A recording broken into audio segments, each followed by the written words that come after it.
வணக்கம். என் குருநாதர் பாதங்கள் சரணம்.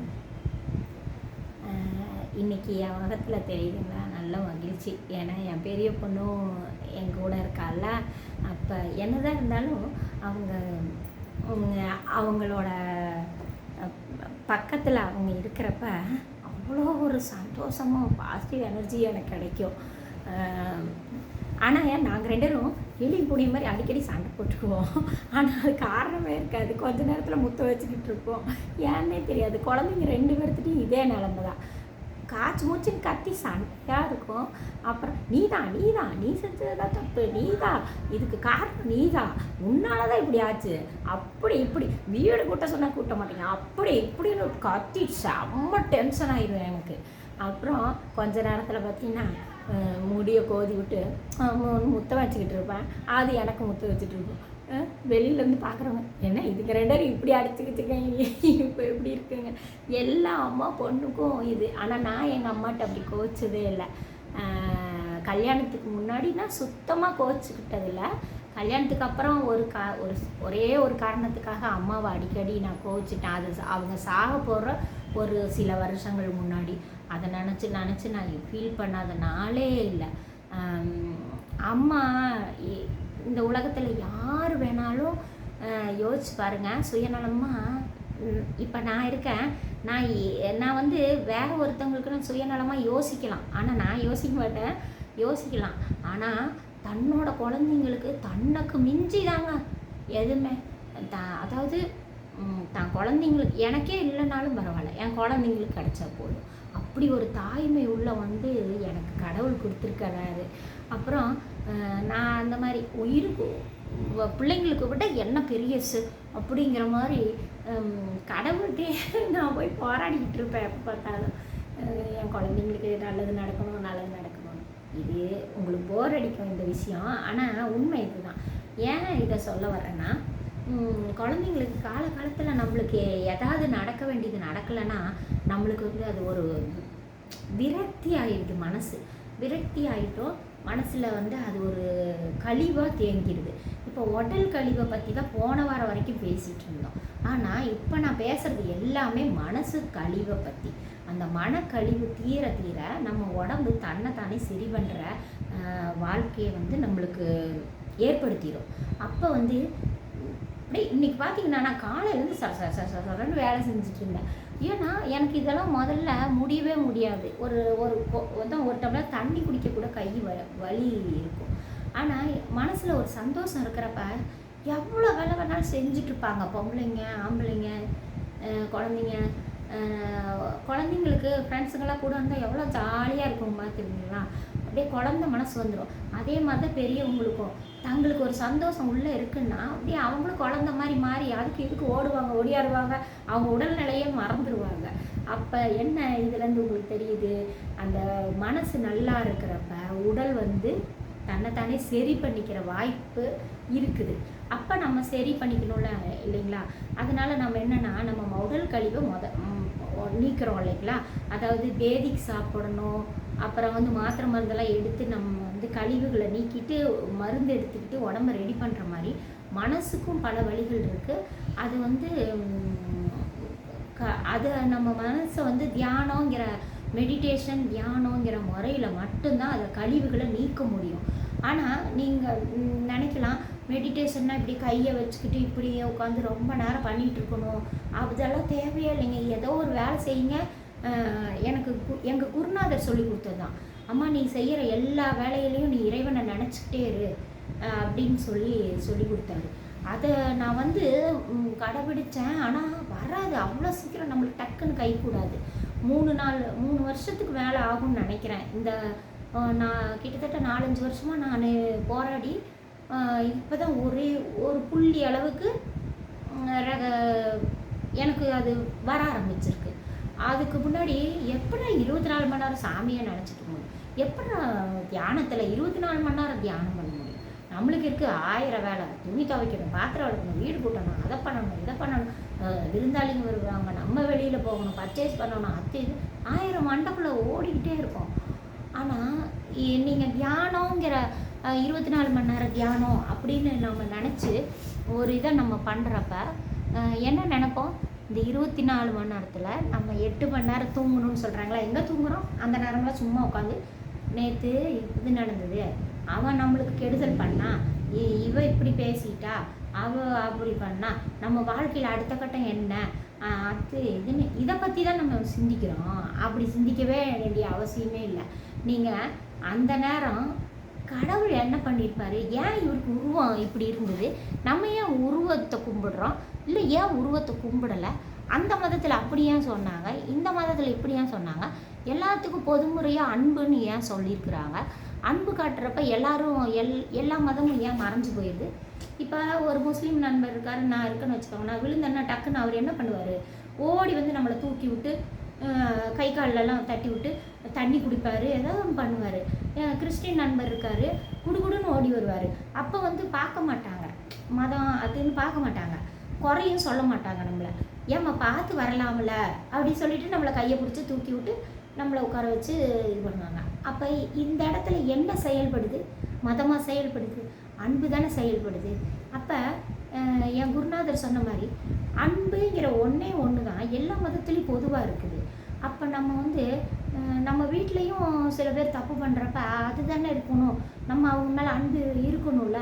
அப்போ நம்ம ஏன் அவங்கள குறை சொல்லிக்கிட்டே இருக்கிறோம், எதுக்கு பண்ணுறோம் அப்படின்னு சொல்லி யோசிக்கிறப்ப இதெல்லாம் நம்மளுக்கு ஏன் இப்போ சின்னதில் டீச்சர் சொல்லி கொடுத்துருப்பாங்களே, இப்படி உன்னைய நீ அவனை பார்த்து நீ இப்படி குறை சொல்கிறப்ப ஆள்காட்டி விரல் அவங்கள பார்த்து குறை சொல்கிறப்ப 3 விரல் உன்னையை பார்த்து நீ முதல்ல உன்னையை சோதிச்சியா, நீ பண்ண தப்பை கண்டுபிடிச்சியா அப்படின்னு சொல்லிட்டு நம்மளை கேட்போம். அப்படின்னு நேற்று சொன்ன அதே மனசாட்சியை இங்கே கொண்டு வந்து பாருங்களேன். அப்போ ஒரு பிரச்சனை, இப்போ வீடே கூட்டலை, என் குழந்தைகிட்ட சண்டை போடுறேன்னு வச்சுக்கோங்க. அப்போ என்ன ஆகுனா, முதல்ல நீ உன் வயசில் நீ அந்த வயசில் இருக்கிறப்ப நீ கரெக்டாக பொறுப்பாக நடந்துக்கிட்டியா அப்படின்னு உங்களையே நீங்களே கேட்டு பாருங்களேன். அப்போ இல்லைன்னு தான் சொல்லும் மனசாட்சி. மனசு வந்து அதெல்லாம் நான் செஞ்சேன், எங்கள் அம்மாலாம் என்னை தூக்கி வச்சு பேசுவாங்க அப்படின்னு மனசு பொய் சொல்லும். ஆனால் மனசாட்சி பொய் சொல்லாது. அப்போ என்ன சொல்லும், ஆமாம் அம்மா வேலை செத்தா ஒரு கூட தண்ணி குடிச்சிட்டு வாங்கிறக்குள்ளார நம்ம படுத்துக்கிட்டே. அப்போல்லாம் ஃபோன் இருக்காது, கதை புக்கு, நான் கதை புக்கு படிச்சுக்கிட்டே இருப்பேன். ஐயோ இந்த ஒரு வரியை படிச்சுட்டு ஓடிடலாம் அப்படின்னு சொல்லிட்டு. இல்லாட்டி யாராவது ஃப்ரெண்ட்ஸுங்க வீட்டுக்கு வருவாங்க, அவங்களோட என் ஃப்ரெண்ட்ஸுங்கிறது வெளியில் எங்கள் அத்தை பிள்ளைங்க மாமா பிள்ளைங்க அவங்க தான் பெரும்பாலும் பக்கத்தில் ஃப்ரெண்ட்ஸாக இருப்பாங்க. ஸ்கூலுக்கு போனால் தான் ஸ்கூல் ஃப்ரெண்ட்ஸ் இருப்பாங்க. அப்போ வருவாங்களா, அப்போ அவங்க உங்கள் வீட்டில் என்ன குழம்பு, எங்கள் வீட்டில் இதுதான் குழம்பு, நாளைக்கு எத்தனை புள்ளி வச்சு கோலம் போடுற, இது யோசிச்சு பாருங்கள், இது முக்கியமான வேலையா. ஆனால் அம்மா அங்கே பாவம் சமையலை செஞ்சுட்டு கஷ்டப்பட்டு இது பண்ணிகிட்டு இருப்பாங்க. நம்ம அப்படி தான் நான் அப்படி இருந்திருக்கேன். அப்போ வந்து இன்றைக்கி நம்ம குழந்தைங்கள காய்ச்சி மூச்சுன்னு நம்ம கத்துறப்ப தான் எனக்கு அப்போ தான் உணர்ந்து, அப்பா சொன்னது இதுதான், தியானங்கிறது மெடிடேஷன், 24 hours மெடிடேஷனுங்கிறது இதுதான். நம்மளை நிமிடம் நம்ம என்ன செஞ்சோம், ஏன் இந்த நோய் வந்துச்சு, நம்ம கரெக்டான நேரம் சாப்பிட்டோமா, சாப்பிட்டது அரை வயிறு சாப்பிட்டு கொஞ்சம் தண்ணி குடித்து கொஞ்சம் காற்றுக்கும் இடம் விட்டோம்னா வயிறு கரெக்டாக டைஜஷன் பண்ணும். அப்போ சுகர் வந்திருக்காது. நான் சுகர்னு சொல்கிறதுங்க பல நோய், சுகரை மட்டும் இல்லை, நிறைய நோய்களுக்கு, மனநோய் கூட ஏன் வருதுன்னா, சும்மா ஒருத்தவங்க பண்ண இதே நம்மளை பாதிச்சுக்கிட்டே இருக்கும். அதை பற்றியே யோசிப்போம். ஐயோ ஏன் இவங்க நம்மளை இப்படி பேசுனாங்க, எதுக்கு நம்ம அவங்களுக்கு நல்லது தானே செஞ்சோம், எதுக்கு இப்படி பேசுனாங்க அப்படின்னு சொல்லிட்டு ஒரே விஷயத்தை நம்ம சுற்றி வட்டடிக்கும். அப்போ தான் நீங்கள் யோசிக்கணும், இது ஒரு மனநோய்க்கான அறிகுறி, வேண்டாம் அந்த சிந்தனை. அப்போ இறை சிந்தனைக்கு மாற்றுங்க. என்ன மாற்றலாம், அந்த கோயிலில் பொங்கல் கொடுத்தாங்கள்ல, நம்ம பொங்கலுக்காக கோயிலுக்கு போவோம்ல, அப்படி கூட நினைங்க. கோயிலை நினைக்கிறதுக்கு என்ன, பெரிய கோயில் தான் எங்கள் ஊர் தஞ்சாவூர் பக்கம் பெரிய கோயிலில் போனோன்னா நான் ஃபஸ்ட்டு குடுன்னு ஓடி போய் என்ன பண்ணுவேன்னா, சாமி கும்பிட போக மாட்டேன், பொங்கலை வாங்கி நான் வச்சுக்குவேன். ஒரு 5 பாக்கெட் 6 பாக்கெட், ஆளுங்க எத்தனை பேர் வந்திருக்காங்களோ அதில் எனக்கு ஒரு பாக்கெட்டு, எனக்கு ஒரு தொன்னை, மற்றவங்க எல்லாத்துக்கும் பகிர்ந்து கொடுக்குறதுக்கு வச்சுக்குவேன்.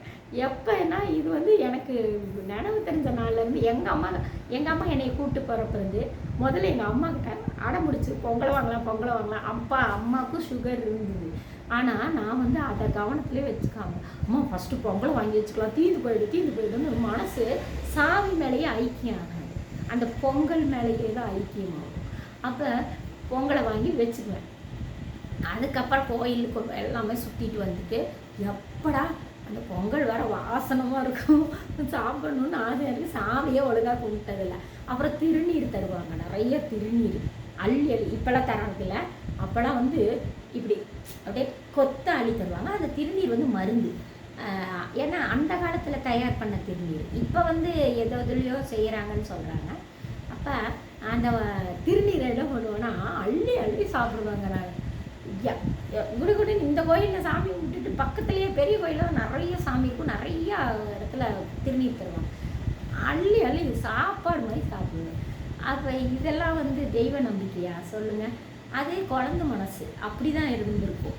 அந்த குழந்த மனசுக்கு வந்து பெருசாகிறப்ப தான் இதெல்லாம் வந்து குழந்தையிலேயே நம்மளுக்கு புரிய வச்சு நம்ம ஆன்மீகத்தில் நம்ம போயிருந்தோம்னா அப்போ இன்னாரு செய்கிறது தப்பு இல்லை, நம்ம மேலேயும் தப்பு இருக்கா, பாதி தப்பு அவங்க மேலே இருக்கப்போ பாதி தப்பு நம்ம மேலேயும் இருக்கும்ல. அப்போ நம்ம அதை வந்து சரி பண்ண பார்க்கணும். அது சரி பண்ண என்ன ஆகும்னா நம்ம மனசே சந்தோஷமாகும், அந்த சந்தோஷத்தில் நோய் குணமாகும். இதை நீங்கள் வந்து நினச்சி பாருங்களேன். இப்படி இவங்க சொல்கிறாங்களே, நம்ம இன்றைக்கி வேணால் நம்ம ஒருத்தங்களை வந்து என்ன தெரியல காரணமே இல்லாமல் அவங்க மேலே பிடிக்காதவங்கள அவங்கள வந்து எப்போ பார்த்தாலும் போய் உட்கார்ந்தாலே அவங்கள குறை சொல்லுவோம். இப்போ என்னை தேடி வர்றவங்களெல்லாம் எங்கிட்ட முகத்துக்கு நேரம் நல்லா பேசிட்டு அவங்க வெளியே போகணுன்னு அவங்கள குறை சொல்லுவோம்ல. அப்போ யோசிச்சு பாருங்களேன். அப்படி இல்லாமல் என்ன பண்ணுச்சு, அந்த பொண்ணு வந்துச்சு, நம்ம கூட கொஞ்ச நேரம் பேசிகிட்டு இருந்தது, போயிடுச்சு, பாவம் நல்லா இருக்கட்டும் அப்படின்னு சொல்லி பாருங்களேன். மனசு அப்படியே லேசாகும்.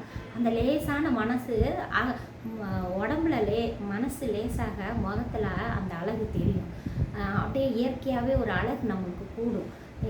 இது பேர் பக்குவம்னு அர்த்தம், பக்குவ நிலைன்னு அர்த்தம். வர்றவங்க போகிறவங்க வீட்டுக்கு வர்றவங்கள கூப்பிட்டு வச்சு சண்டை போட்டு அவங்க மனசை நோகடிச்சு வெளியே அனுப்புறது முகமே விகாரமாகும்.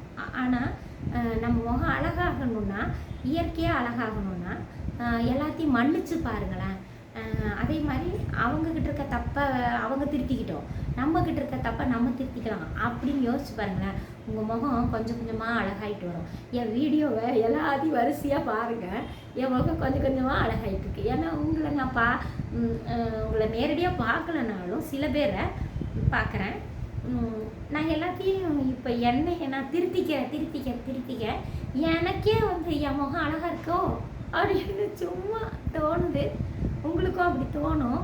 நீங்கள் ஒரு 10 நாள் இதை ட்ரை பண்ணிவிட்டு 21 நாள் ட்ரை பண்ணால் அது நம்மளுக்கு பழக்கமாயிடும், அதுவே பழகிடும் அப்படின்னு சொல்கிறாங்க. அந்த மாதிரி 21 நாள் செஞ்சு பாருங்களேன். எல்லாத்தையும் மன்னிக்க பழகுங்க, எல்லாத்துக்கும் நன்றி சொல்லுங்கள், எல்லாத்துக்கும் சாரி சொல்லுங்கள். இந்த மாதிரி பண்ணி பாருங்களேன். உங்கள் முகமும் அழகாகும், நீங்கள் உங்கள் மனசும் அழகாகும், உங்களை சுற்றியும் எல்லாமே சந்தோஷமாக இருக்கும். உங்களுக்கு அமைதியான ஒரு மனநிலையை கிடைக்கும். இது கிடைக்காம நிறைய பேர் எங்கேயோ வெளியில் தேடிட்டு அலையிறாங்க. வீட்டுக்குள்ளே உட்கார்ந்த இடத்துலையே இதெல்லாம் கிடைக்கும். நீங்கள் தேடி பாருங்கள். இதை வேறு வெட்டி பேச்சுன்னு நினைக்காதீங்க. இதில் உள்ள கருத்தை மட்டும் புரிஞ்சுக்கோங்க. இது நான் சொல்லலை, என் குருநாதர் எனக்கு சொல்லி கொடுத்ததுன்னு நான் உங்ககிட்ட பகிர்ந்துக்கிறேன். என் குருவின் திருவடிகள் சரணம். ஈடிடி சொந்தங்களுக்கு நன்றி.